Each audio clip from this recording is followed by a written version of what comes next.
આજે આપણી સામે છે કેટલીક હસ્તલિખિત નોંધો અને આ નોંધો આપણને એક એવી સદી જૂની ફિલોસોફીની દુનિયામાં લઈ જવાની છે જેણે સાચું કહું તો આધુનિક શિક્ષણનો ચહેરો જ બદલી નાખ્યો.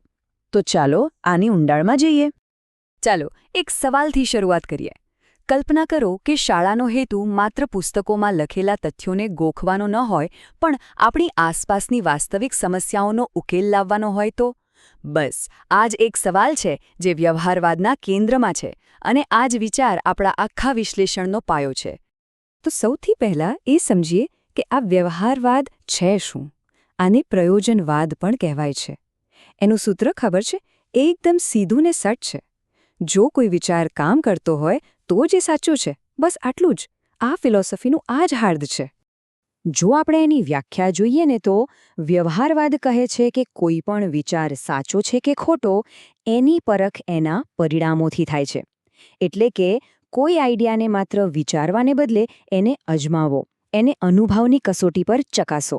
જો એનાથી કોઈ હકારાત્મક પરિણામ મળે, કોઈ સમસ્યા ઉકેલાય તો જ એ વિચાર સાચો ગણાય. અને જુઓ, આ જૂની નોંધોમાં પણ એ જ વાત લખેલી છે. પ્રેગ્મેટિઝમ શબ્દ ક્યાંથી આવ્યો? એ આવ્યો છે ગ્રીક શબ્દ પ્રાગ્મા પરથી, જેનો સીધો અર્થ થાય છે કામ, ક્રિયા અથવા વ્યવહાર. વિલિયમ જેમ્સ જેવા મહાન વિચારકોએ આ જ વાત પર ભાર મૂક્યો કે વિચારોનું સાચું મૂલ્ય એના પરિણામોમાં જ છુપાયેલું છે. સારું, તો આખી ફિલોસોફી કયા પાયા પર ઊભી છે?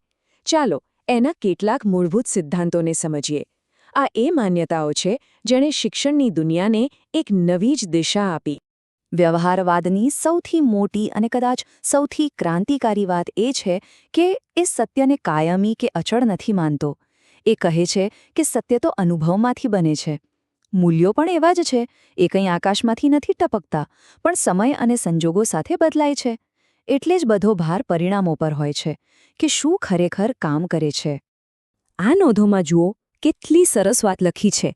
અહીંયા વિચારને કોઈ મ્યુઝિયમમાં મૂકેલી વસ્તુની જેમ નથી જોવામાં આવતું. ના, વિચાર તો એક સાધન છે, એક ઓજાર છે. શેના માટે? ભવિષ્યનો અંદાજ લગાવવા માટે, સમસ્યાઓ ઉકેલવા માટે અને સૌથી જરૂરી કંઈક કરવા માટે, એટલે કે ક્રિયા માટે.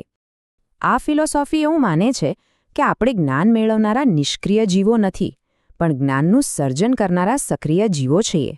અહીં સદીઓ જૂના સિદ્ધાંતો કરતાં અત્યારે શું ચાલી રહ્યું છે અને આગળ શું થઈ શકે છે એના પર વધુ ધ્યાન આપવામાં આવે છે. અને હા, સાચું જ્ઞાન એ તો પુસ્તકોમાંથી ઓછું અને જાત અનુભવથી વધારે મળે છે. તો આ બધા મોટા મોટા સિદ્ધાંતો ખરેખર ક્લાસરૂમમાં કેવી રીતે કામ કરે છે? આ ફિલોસોફી શીખવાવાની આખી પ્રક્રિયાને કેવી રીતે બદલી નાખે છે? ચાલો હવે એ જોઈએ કે કરીને શીખવુંનો અસલી મતલબ શું છે. તો આ લોકો શીખવે છે કઈ રીતે? એની એક ખાસ પદ્ધતિ છે જેને કહેવાય છે પ્રોજેક્ટ મેથડ. આ નોંધોમાં પણ એનો ઉલ્લેખ છે. જુઓ, એના પગલાં કેટલા વ્યવહારુ છે. સૌથી પહેલાં તો વર્ગમાં એક સાચી સમસ્યાની પરિસ્થિતિ ઊભી કરો. પછી વિદ્યાર્થીઓને એ સમસ્યા પસંદ કરવા દો. એ પછી સાથે મળીને એનો ઉકેલ શોધવા માટે એક પ્લાન બનાવો. પછી એ પ્લાન પર કામ કરો અને છેલ્લે જુઓ કે પરિણામ શું આવ્યું. આ કોઈ ઘોખણપટ્ટી નથી, આ તો સીધું એક્શન છે. અને અહીં આ નોંધોમાં આ વિચારને કેટલી સુંદર રીતે સમજાવ્યો છે. અભ્યાસક્રમ પહેલેથી નક્કી કરેલા વિષયોનો ઢગલો નથી. ના, એ તો બાળકની જિજ્ઞાસા અને એના પોતાના અનુભવોની આસપાસ રચાય છે. આનાથી શું થાય? શીખવાની પ્રક્રિયા જીવંત બને છે, અર્થપૂર્ણ બને છે. આ ફિલોસોફી માત્ર શીખવવાની પદ્ધતિ જ નથી બદલતી, એ તો આખી શાળાનું ચિત્ર જ બદલી નાખે છે. અહીં શિક્ષકની ભૂમિકા શું છે, શિસ્તનો અર્થ શું છે અને શાળાનો મૂળભૂત હેતુ શું છે, આ બધું જ નવેસરથી વિચારાય છે. આ તફાવત ખરેખર જમીન આસમાનનો છે. જૂની શાળામાં શિક્ષક એટલે જ્ઞાનનો ભંડાર, એક અધિકારી.